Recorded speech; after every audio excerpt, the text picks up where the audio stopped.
Nous croyons tous ce que les livres scolaires nous ont appris sur l'univers.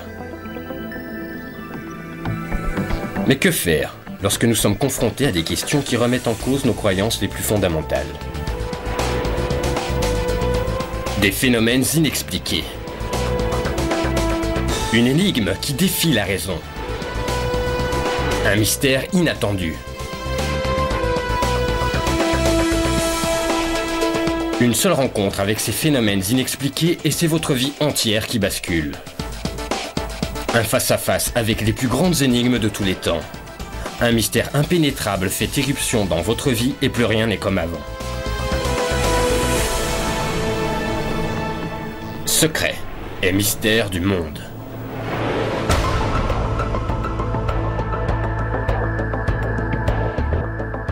Parmi les secrets et mystères les mieux gardés au monde, qui nous fascinent depuis des générations, il y a l'affaire Roswell. Roswell, au Nouveau-Mexique, est une petite bourgade sans histoire à la limite d'un désert, jusqu'à la nuit du 2 juillet 1947. Cette nuit-là, plusieurs témoins affirment avoir été réveillés par des bruits étranges. Ils sont convaincus qu'une soucoupe volante s'est écrasée. Immédiatement, les forces armées ont pris le contrôle de la zone. Cependant, à la conférence de presse, ils ont déclaré que ce n'était qu'un ballon météorologique. Mais l'histoire du ballon n'aurait-elle pas servi à dissimuler un accident mettant en cause un vaisseau extraterrestre non identifié? S'agit-il d'une victime du crash de Roswell ou juste d'un canular bien ficelé? Qu'est-ce que cet éleveur, banal et terre-à-terre, a bien pu découvrir sur ces terres pour se voir soudain catapulté à la une de l'actualité mondiale? Et pourquoi ces événements restent à ce jour inexpliqués? Une soucoupe volante, une sorte de vaisseau spatial mystérieux, s'est-elle écrasée près de Roswell, au Nouveau-Mexique, en été 1947? Depuis plus de 50 ans, les enquêteurs ont été incapables de tomber d'accord sur ce qui s'est réellement passé à Roswell. Le gouvernement des États-Unis l'aurait-il récupéré et gardé secret durant toutes ces années? Et les occupants du vaisseau, pour peu qu'il y en ait eu, que leur est-il arrivé? Le gouvernement américain sait-il réellement ce qui est tombé du ciel cette nuit-là? Et même s'ils le savent, vont-ils l'admettre? Pourquoi, après plus de 50 ans, les spécialistes en ovni attachent-ils encore autant d'importance à la recherche de la vérité? Roswell ne devient réellement un mythe qu'à partir du milieu des années 70, et non dans les années 40 comme on le croit communément. Roswell ne ressemblait pas aux histoires d'ovnis habituelles, car il y avait quelque chose au sol. Quelque chose s'était écrasé. Il y avait des débris, et plus tard, on apprenait qu'il y avait aussi des corps. Les défenseurs, comme les détracteurs, ont ignoré une masse d'informations probantes qu'ils auraient pu obtenir simplement en recueillant des témoignages, en vérifiant les archives des journaux et en suivant l'histoire à travers le pays. C'était un grand événement dans l'histoire de l'humanité. Kevin Randle a consacré une bonne partie de sa vie à tenter de découvrir la vérité. Il a publié plusieurs études exhaustives sur les événements de Roswell. Comme tout bon mystère, l'histoire commence une nuit d'été sombre et orageuse, en 1947.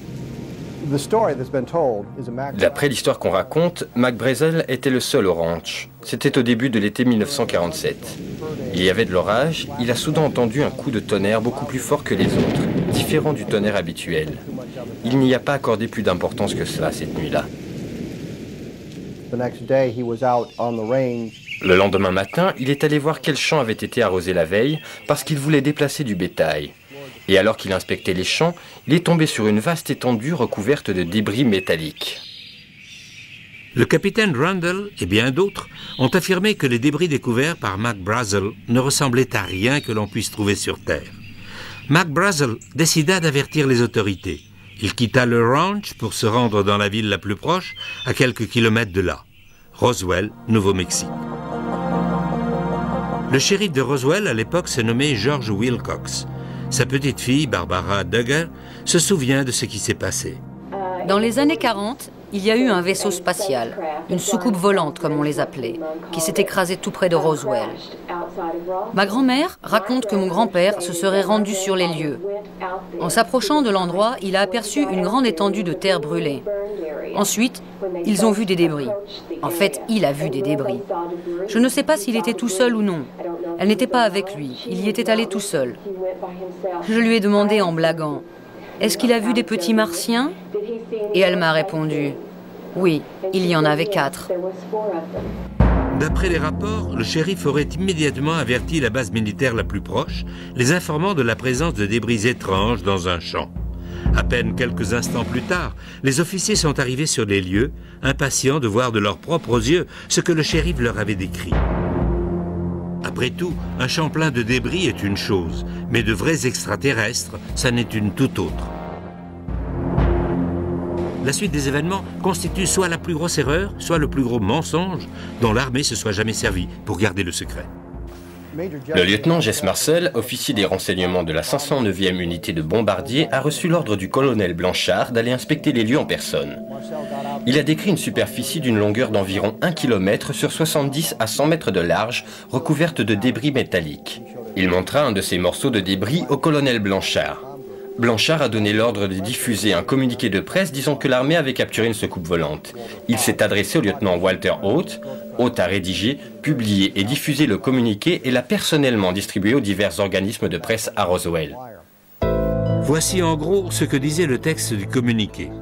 Les nombreuses rumeurs concernant les soucoupes volantes sont devenues une réalité hier lorsque les services de renseignement de la 509e unité de la 8e division de l'armée de l'air à la base aérienne de Roswell est parvenu à entrer en possession d'une soucoupe grâce à la collaboration d'un propriétaire de ranch des environs. Il n'y avait toutefois aucune mention des extraterrestres que le shérif avait affirmé avoir vus. Était-ce un canular ou une conspiration? La grand-mère de Barbara Duggar craignait encore des représailles 40 ans après.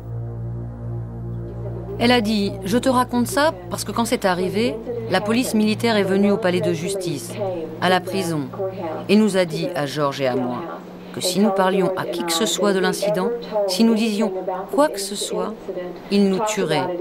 Non seulement nous, mais aussi tout le reste de la famille. » Mais si l'armée de l'air avait déjà publiquement admis avoir capturé une soucoupe volante, pourquoi donc menacer un fonctionnaire local et sa famille pour les tenir au silence? Après avoir écumé pas moins de 19 archives, ça ne m'étonne pas qu'on ne trouve pas la moindre information sur Roswell. Le gouvernement sait s'y prendre lorsqu'il s'agit de garder des secrets. La bibliothèque Eisenhower contient encore à l'heure actuelle quelques 100 000 pages de documentation secrète datant d'avant 1960.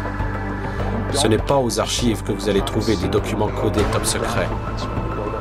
Une infime partie de l'information a été publiée. Avec un peu de chance, nous en saurons plus dans le courant de ce siècle. Les choses allaient bientôt prendre une tournure différente. Ce qui avait commencé purement comme un acte de responsabilité civique de la part d'un des éleveurs locaux devenait soudain une opération militaire de grande envergure. Mac Brazel n'a jamais dit qu'il avait vu un avion abattu. Est-il possible que l'armée ait découvert quelque chose qui lui a échappé? Et qu'en est-il des témoins vivants? Qu'ont-ils à nous dire aujourd'hui? À proximité du quartier général de la 509e unité, la seule unité de bombardiers au monde capable de livrer des armements nucléaires, les habitants de Roswell, au Nouveau-Mexique, sont plutôt habitués à des termes comme « secret » et « classé ». Pendant la Deuxième Guerre mondiale, ils ont dû, peu à peu, s'habituer à cette obsession du secret qui caractérise l'armée. Mais même pour les habitants de Roswell, la situation prenait une tournure plutôt extrême. D'après Bill Brazel, son père, Mac Brazel, aurait lui aussi été tenu au secret. Mais un secret à propos de quoi? Mac Brazel aurait-il découvert autre chose que des débris?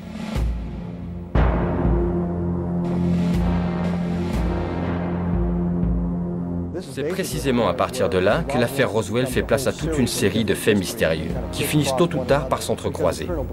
Car si le colonel Blanchard a admis avoir saisi une soucoupe volante plus ou moins intacte, cela voudrait dire que quelque part, il y avait plus que les simples débris auxquels Mac Brazel faisait allusion. D'après les nombreuses sources qui se trouvaient à Roswell à cette époque, l'activité intense qui s'y déroulait a placé cette petite localité du Nouveau-Mexique sous les feux de la rampe. Mais ce qui s'est passé n'a fait qu'augmenter la confusion. 3 heures plus tard, la version officielle changeait déjà. Le général Ramey, commandant de la 8e division à Fort Worth, qui chapeautait la 509e, affirmait à présent que ce n'était rien de plus qu'un ballon météorologique équipé d'un réflecteur de radar d'un modèle assez courant.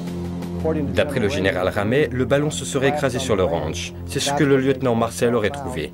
Ce dernier aurait réagi de façon excessive en pensant qu'il s'agissait d'une soucoupe volante, alors qu'il ne s'agissait que d'un ballon météorologique équipé d'un réflecteur. Cette photo aurait-elle pu être montée de toutes pièces? Voici ce que l'officier sur la droite, le général Dubose, avait à dire en réaction au communiqué de presse de l'armée, selon lequel l'objet qui s'était écrasé était un ballon météorologique. Nous savions qu'il s'agissait d'une dissimulation. Qui en a eu l'idée, je n'en sais rien. Toujours est-il qu'on s'en est servi pour apaiser la curiosité de la presse. Pourquoi les représentants de l'armée américaine auraient-ils déclaré qu'il s'agissait d'un ballon météorologique, alors que leurs officiers supérieurs savaient très bien que ce n'était pas le cas? Les officiers n'étaient pas les seuls à avoir vu les débris dans le bureau du général Ramey. Les enquêteurs de Secrets et Mystères du Monde ont rencontré un photographe civil qui a vu les débris récupérés et les a photographiés. Le 8 juillet 1947, je travaillais en tant que reporter pour le Fort Worth Star-Telegram. J'étais photographe de réserve. Un après-midi, le rédacteur de la rubrique locale m'a demandé de me rendre au bureau du général Ramey. Ils allaient ramener une soucoupe volante de Roswell et il fallait des photos. Ils m'ont dit « Grouille-toi, on n'a pas une seconde à perdre pour l'édition de la côte Est ».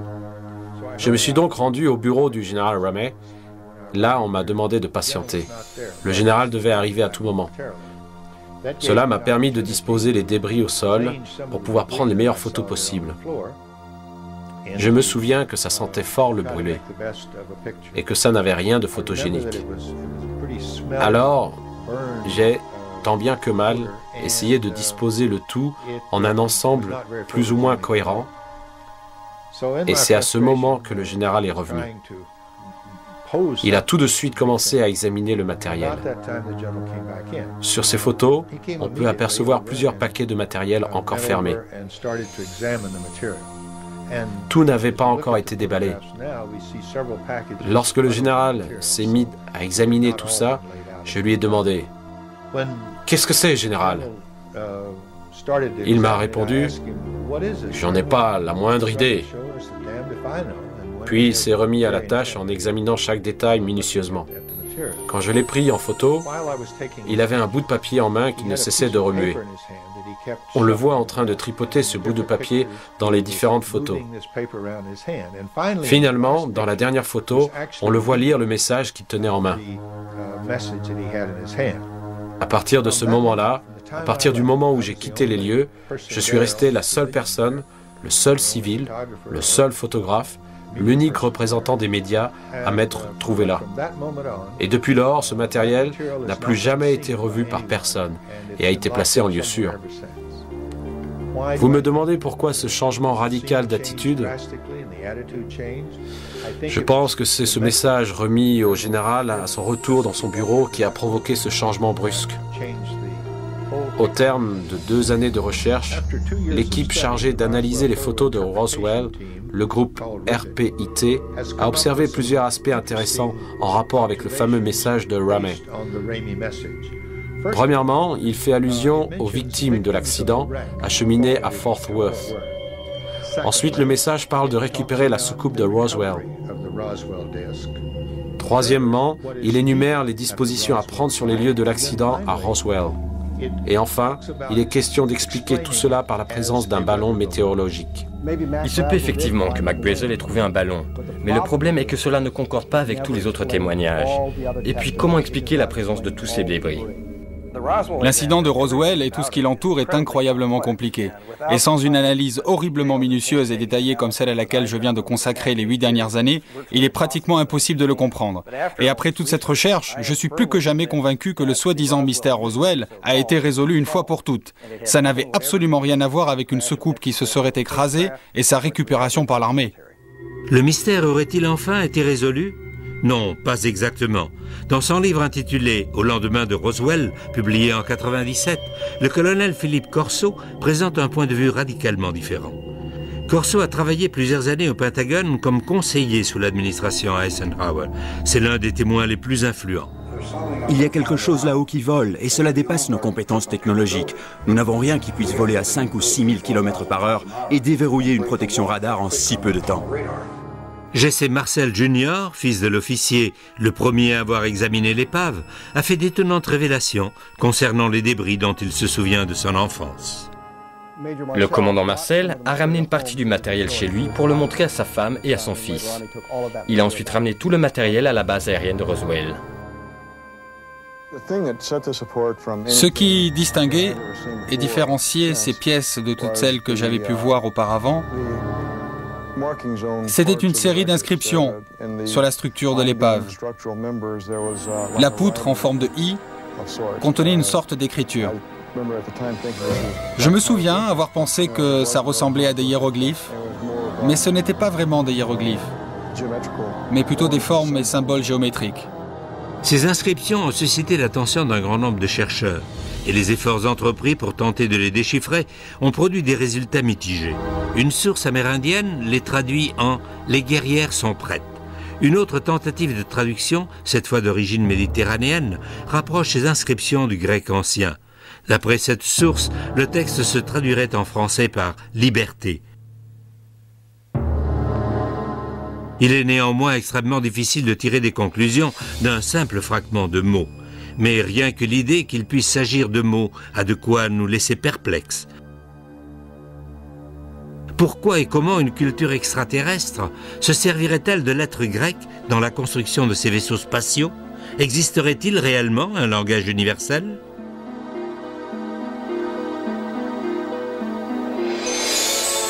Roswell a été le point de mire dans l'histoire de l'humanité, car c'est dans le sud-est du Nouveau-Mexique qu'on a procédé aux premiers essais nucléaires. On y a testé une bombe, la toute première. C'est ici que nous avons procédé au lancement de fusées allemandes V2 et où nous avions notre meilleur radar. Tout visiteur extraterrestre pouvait facilement se rendre compte que c'est ici que se trouvait toute la technologie à même d'emmener l'homme dans l'espace. Ça valait certainement le détour. Ils ont eu un accident. Et pourtant, l'explication du ballon météo a failli mettre un point final à ce qu'on nomme encore aujourd'hui l'incident Roswell. Qui aurait pu croire qu'on était sur le point de faire des découvertes encore plus sensationnelles? Le récit d'un seul homme allait perpétuer le mythe Roswell. Cet homme, c'était Grady Barnett, un ingénieur civil qui résidait à Roswell à l'époque des faits. Barnett a confié à un ami, Van Malte, ce qu'il avait vu ce jour-là. Barnett m'a raconté que lorsqu'il revenait d'une de ses inspections sur le terrain, il s'est retrouvé face à une soucoupe volante qui venait de s'écraser et qu'il a vu 4 créatures par terre. 4 extraterrestres et un vaisseau spatial pratiquement intact. Le nombre d'extraterrestres coïncide avec les déclarations faites par le shérif George Wilcox. L'ingénieur civil Grady Barnett affirme avoir vu une soucoupe volante qui s'était écrasée et pas loin de là les 4 cadavres de ses occupants. Pourrait-il s'agir du même appareil que celui que l'armée de l'air a plus tard affirmé avoir en sa possession? Et si la soucoupe volante de Grady Barnett était presque intacte, qu'est-ce qui expliquerait la présence de tous ces débris découverts par Mac Brazel? Et il y a autre chose. Barnett a dit que les créatures qu'il avait vues étaient toutes mortes. La version du shérif Wilcox était cependant légèrement différente. Grand-père a dit qu'ils avaient de grosses têtes et que les tenues qu'ils portaient étaient... C'est difficile à expliquer. C'était comme de la soie ou quelque chose comme ça. Je lui ai demandé si les petits êtres étaient vivants ou morts. Et elle m'a répondu, je crois que l'un d'eux était encore en vie. Les chercheurs ont avancé l'hypothèse de 2 vaisseaux, plutôt qu'un seul, avec chacun 4 membres d'équipage. Une hypothèse que certains spécialistes en ovni voient comme la seule explication possible. Tous les témoignages concordent à dire que les débris étaient de très petite taille. S'ils proviennent effectivement d'un vaisseau, celui-ci a dû être complètement pulvérisé. D'après les informations originales recueillies des premières personnes impliquées, il ne fait pas de doute que la solution se trouvait à plusieurs kilomètres du ranch de Mac Brazel, beaucoup plus près de Roswell. Le vaisseau était fait d'un matériau hyper résistant. Il avait dû être percuté avec une force incroyable. Et qu'en est-il des matériaux récupérés au ranch de Mac Brazel? Certains témoins qui affirment avoir manipulé les débris déclarent n'avoir jamais vu une chose pareille de leur vie.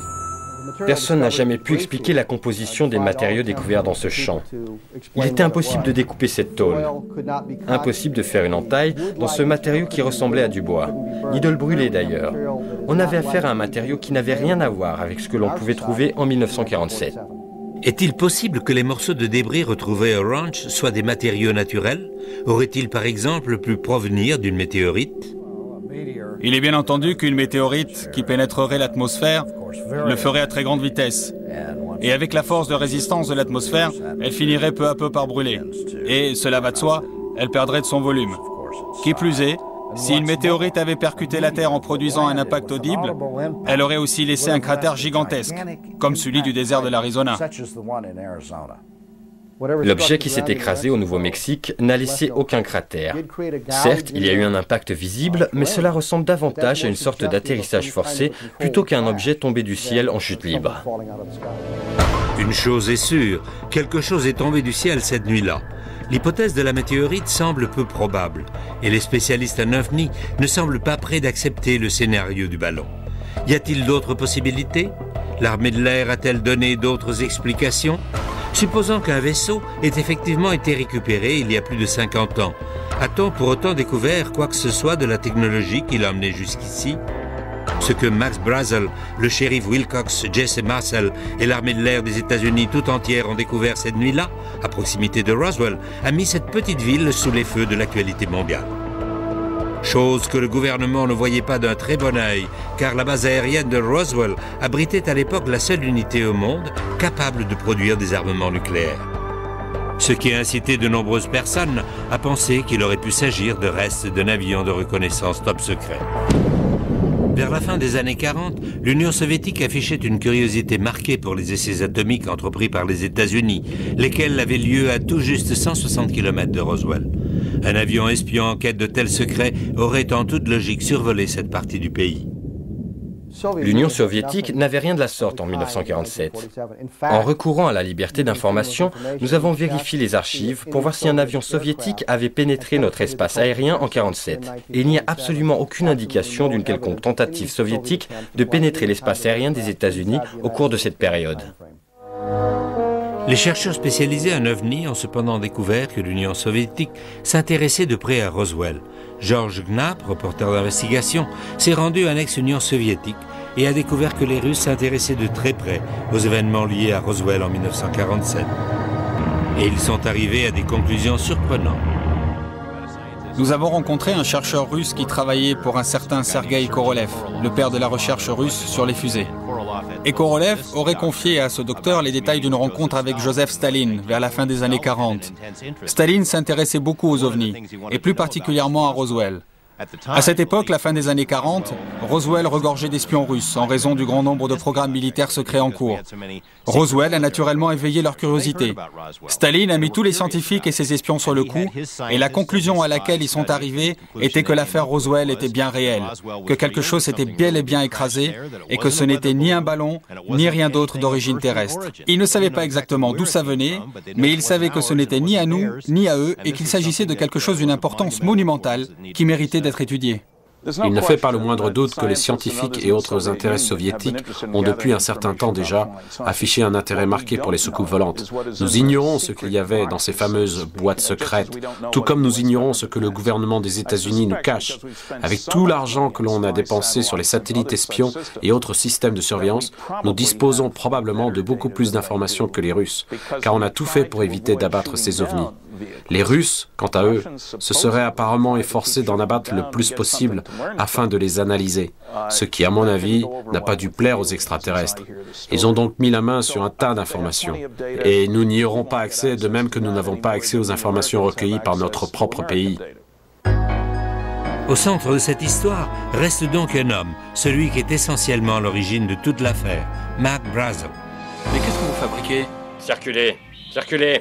Brazel serait en quelque sorte devenu prisonnier des militaires dans son propre ranch. Et la seule explication serait que l'armée craignait qu'il ne divulgue la vérité sur ce qu'il avait vu. Ensuite, un développement inattendu de l'affaire Roswell lui donna une tournure toute nouvelle. Les enquêteurs affirment que Mac Brazel se serait échappé et serait allé tout droit chez des personnes auxquelles il savait qu'il pouvait faire confiance. Je le vois là. Par ici, vite.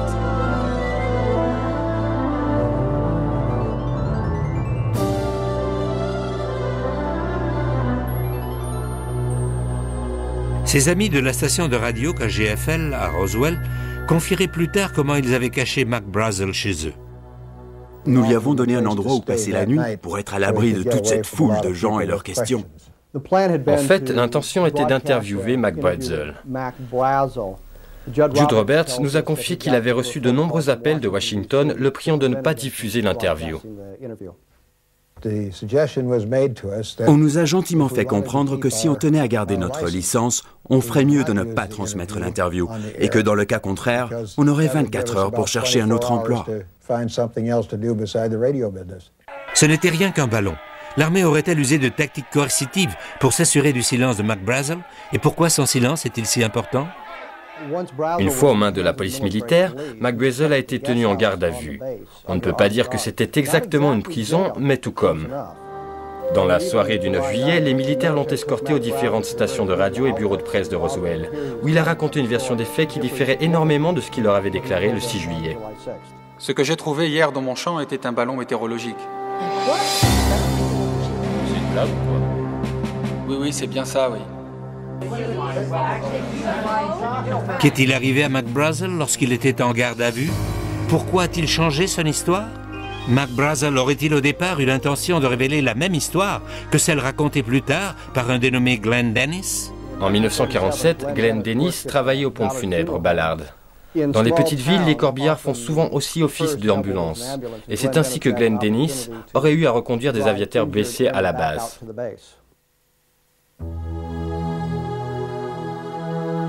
Une fois à l'hôpital, il a accompagné les blessés en salle d'urgence. C'est alors qu'il a vu, en passant à côté des ambulances, que celles-ci contenaient une partie des débris récupérés du champ.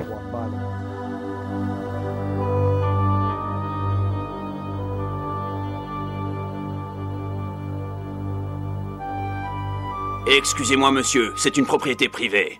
J'ai dit, on dirait qu'il y a eu un accident d'avion. Je vois qu'il y a des débris dans les ambulances. Et c'est probablement là que les problèmes ont commencé pour moi, à ce moment précis. Hé, mais qu'est-ce que vous avez là? Écoutez, je veux juste savoir ce que vous gardez. Un seul mot à qui que ce soit était un homme mort, compris? Glenn avait reçu un avertissement on ne peut plus direct. S'il en parlait à qui que ce soit, s'il en parlait à ses amis, il aurait été éliminé. Mais la relation entre Glenn Dennis et l'affaire Roswell ne s'arrêtait pas là. Il en apprendrait bientôt beaucoup plus de sa petite amie, qui était infirmière à l'hôpital militaire. C'était une jeune sous-lieutenant, une femme profondément religieuse. Elle avait grandi au sein d'une famille catholique au sens strict du terme. Elle s'est dirigée vers une des salles d'examen de l'autre côté du hall. Elle allait chercher des fournitures. Et lorsqu'elle est entrée, il y avait 2 médecins dans la salle.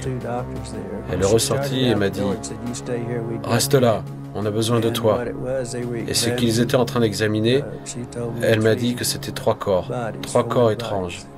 Et elle m'a dit que 2 d'entre eux étaient fortement mutilés. Ensuite, elle a dit « Je dois retourner à la caserne. » Puis elle a ajouté « Je suis vraiment malade et je dois rentrer à la caserne. » C'était la toute dernière fois que je l'ai vue. J'ai appelé le lendemain, je voulais voir comment elle allait et comment elle se sentait, et ils m'ont répondu qu'elle avait été transférée. Qu'ils ignoraient où, mais qu'en tout cas, elle n'était plus à la base aérienne. Que voulez-vous dire par « elle n'est pas disponible » ? Mademoiselle, s'il vous plaît. Qu'est-il advenu de l'infirmière réquisitionnée lors de cette nuit fatidique de juillet 47? Et chose plus importante, qu'est-ce qu'elle a vu? Existe-t-il la moindre preuve de la découverte de corps? N'y a-t-il personne qui ait vu ce que les médecins ont vu?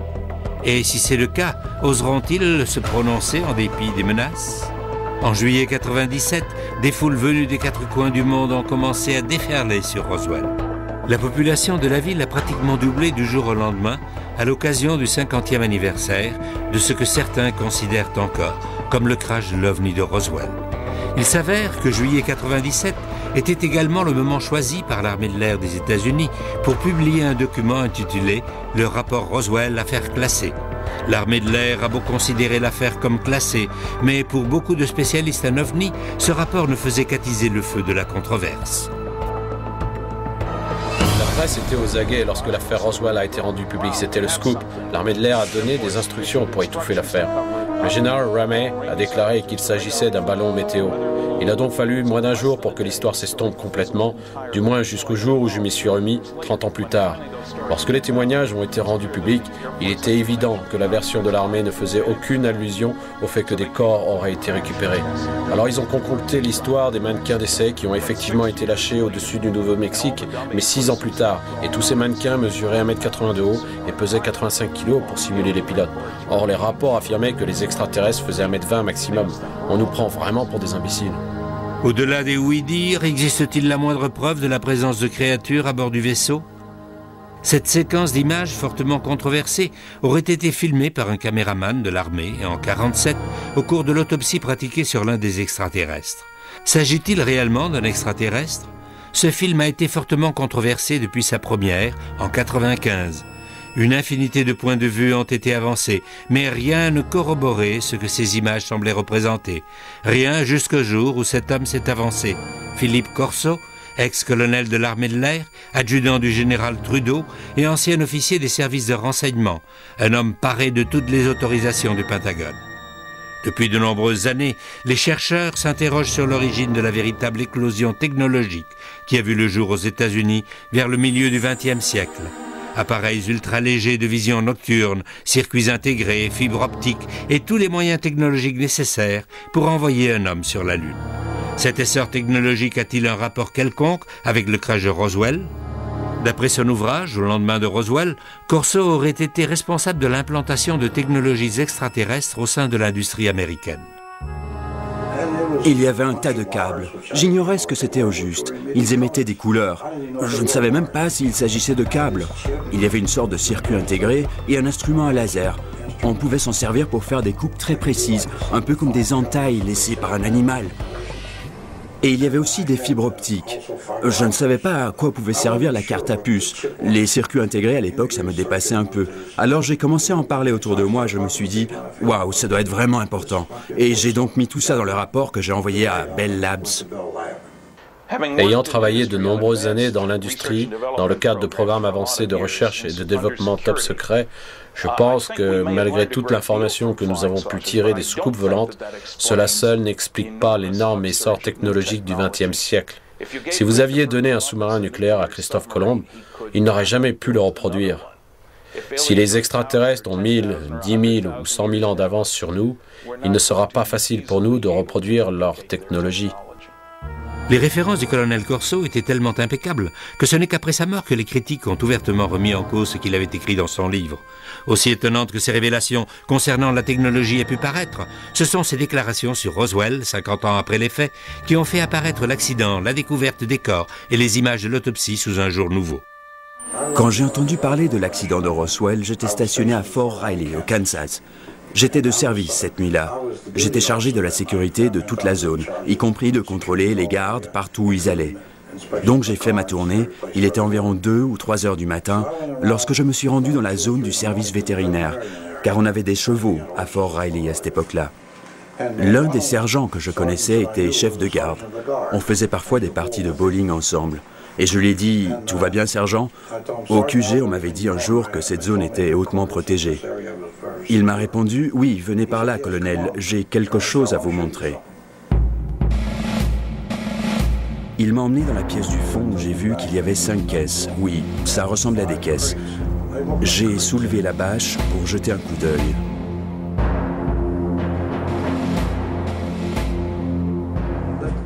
Dans une des caisses, il y avait ce corps, juste là. Il flottait dans une substance liquide. J'ai pu jeter un bon coup d'œil, mais ça n'a pas dû durer plus de 10 ou 15 secondes maximum. Au début, j'ai pensé que c'était un enfant parce qu'il ne faisait pas plus d'1,20 m. Et puis je me suis mis à penser, qu'est-ce que ça peut bien être? Le colonel aurait confié que ce qu'il avait vu lui donnait cette même sensation de mal au cœur qu'il ressentait en voyant des hommes morts au combat. Mais il a néanmoins pu décrire ce qu'il a vu. La poitrine était relativement étroite et la peau avait une teinte grisâtre. La tête était grande par rapport au reste du corps. Pas énorme, mais juste grande. Et les yeux étaient légèrement obliques. Et il y avait comme un demi-filament dessus. Voici donc un membre éminent des services de renseignement qui admet non seulement que l'armée détient des corps d'extraterrestres, mais qu'en plus il les a vus de ses propres yeux. Ce n'est toutefois que 14 ans plus tard qu'il se rendrait compte de la portée réelle de ce qu'il avait vu. Ces révélations les plus bouleversantes restaient pourtant à venir. J'avais à ma disposition les rapports de l'autopsie pratiquée dans le laboratoire que nous financions à Walter Reed. Et lorsque j'ai lu ce rapport, je me suis rendu compte qu'il coïncidait avec ce que j'avais vu à Fort Riley 14 ans auparavant. L'autopsie correspondait exactement à ce que j'avais vu. À en croire le colonel, non seulement une autopsie avait été pratiquée sur ces créatures mystérieuses à Roswell, mais aussi à l'hôpital militaire Walter Reed.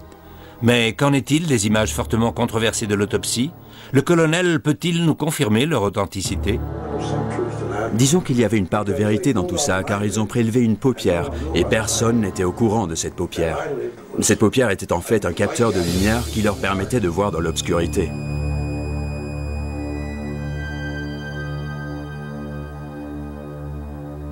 Ils l'ont préservé dans une sorte de récipient, et le cerveau se trouvait là aussi.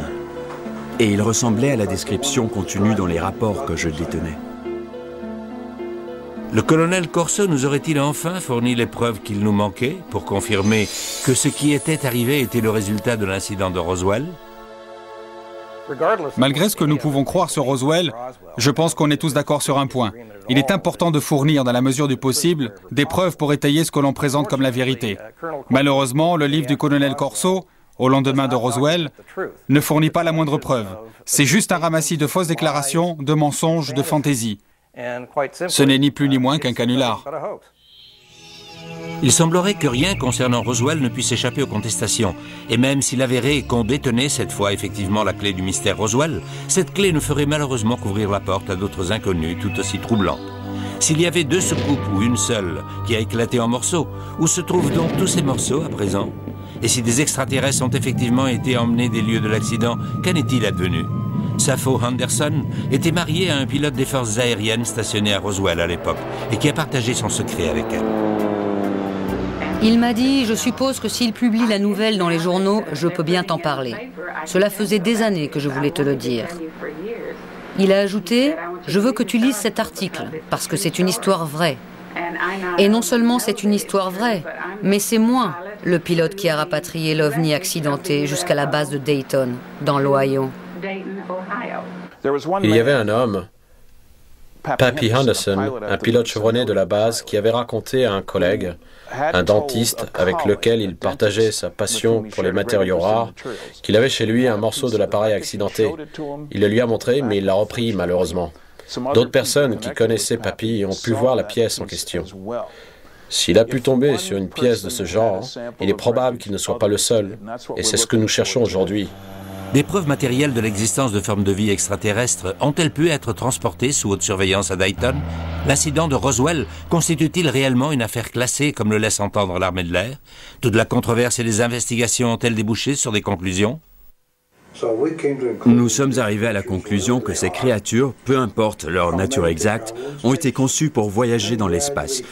Et progressivement, grâce à toutes nos recherches, nous avons pu établir qu'elles constituaient une partie intégrante de la soucoupe, car la principale inconnue des soucoupes se trouve au niveau du système de guidage. Cette créature était en fait le système de guidage. Elle faisait partie du système. Ceci est censé être le panneau de contrôle du vaisseau extraterrestre. Ces échancrures en forme de mains extraterrestres peuvent-elles être le système de contact à travers lequel les créatures se reliaient au réacteur du vaisseau? Nous en savons assez pour nous rendre à l'évidence. Le gouvernement a absolument tout récupéré. Ils ont placé la zone sous surveillance. Ils ont ramassé l'appareil, ramassé les corps, ils ont tout ramassé. La preuve la plus flagrante est que le vaisseau et les corps ont été entreposés dans le hangar numéro 84 de la base aérienne de Roswell. Les preuves ont ensuite été envoyées aux 4 coins des États-Unis. Nous avons appris, grâce à des sources bien placées, qu'une première autopsie a eu lieu à l'hôpital de la base. L'infirmière dont Glenn Dennis nous a parlé a confié avoir vu 3 corps à l'hôpital. Nous savons donc que ces 3 corps se trouvaient à l'hôpital au même moment. Nous constatons donc qu'il y a un grand nombre de personnes, sans aucun lien apparent, qui racontent plus ou moins la même histoire à partir de points de vue différents.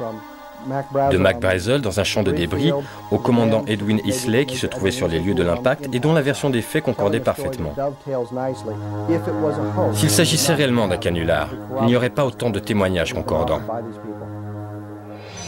Se peut-il qu'il y ait enfin une fissure dans le mur de silence qui a protégé l'histoire du ballon météorologique depuis toutes ces années? 53 ans plus tard, et avec énormément d'analyses et de vérifications à l'appui, je peux enfin affirmer être convaincu que le matériel, les débris que j'ai photographiés et les 6 photos que j'ai prises montraient les vrais débris. Autrement dit, les débris qu'ils ont ramenés de Roswell n'étaient pas les restes d'un ballon météo, mais bien les vrais débris. Qu'il existe un rapport direct entre les ovnis observés dans les jours précédant les événements de Roswell et l'accident de Roswell, cela ne fait aucun doute. Au cours des 3 jours précédant l'accident, il y a eu 88 apparitions d'ovnis dans 24 États. 10 millions d'Américains auraient vu des ovnis le 4 juillet 1947, le jour de l'accident de Roswell. Les nombreuses apparitions d'ovnis aux 4 coins du monde tiennent au fait que notre planète est visitée par des vaisseaux spatiaux contrôlés par une force extraterrestre hautement intelligente. Dans la plupart des cas, une explication peut être fournie, mais ce sont les cas inexpliqués qui comptent le plus. Et de cela, il y en a une multitude dans toutes les études scientifiques de grande envergure. Des centaines de témoins oculaires étaient impliqués directement ou indirectement dans l'affaire Roswell. Cela ne suffit-il pas comme preuve? Malheureusement, non.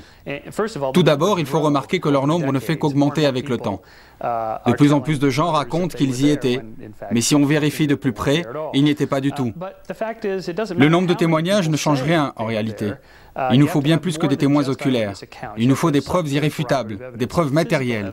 Et tant que nous n'aurons pas de telles preuves, je resterai sceptique. Le mystère qui entoure les événements de Roswell semble être voué au domaine de l'inexplicable. Et pourtant, l'énigme continue à nous fasciner et à captiver notre imagination de tant de façons nouvelles et fantastiques. À l'instant même où je vous parle, le Centre international de recherche sur les ovnis à Roswell est en train d'offrir jusqu'à $1 million de récompense pour le premier échantillon de débris dont il serait scientifiquement vérifié qu'il provient de l'accident d'un vaisseau extraterrestre en 1947.